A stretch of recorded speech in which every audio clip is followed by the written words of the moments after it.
Okay, this is West Coast Swing Level 3, week number 4 in March of 2026.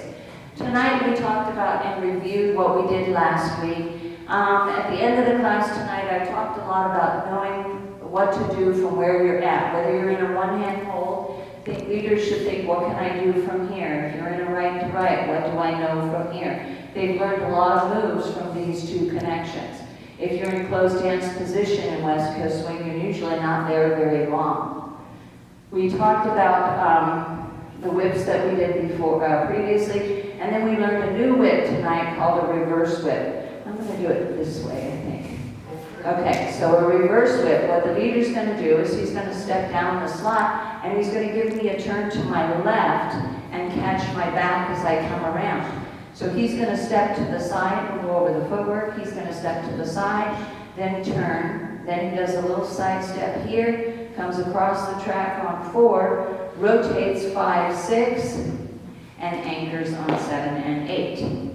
So I step forward on 1, forward on 2, and I get a little lead starting right here. I'm going to turn around 3 and 4. He catches my back as I turn around.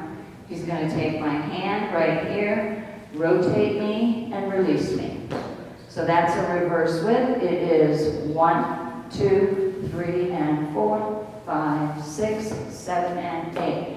And I want to remind the ladies, keep the elbow low until you're caught in his hand. 1, 2, keep it real low right here, and then just slip it right up into the shoulder position. This is my 4, now he rotated me 5, 6, 7, and 8. Then we talked about, that's a release ending, just like a regular whip. Then we talked about putting an outside turn on it at the end. 1, 2, 3, and 4. He lifts the hand up on 5, and I rotate around before I do my anchor. That's a release whip first, and then an outside turn. Then, instead of teaching a surprise whip by itself, we just put a surprise ending on the reverse whip. That looked like this. We went 1, 2, catch 3, and 4.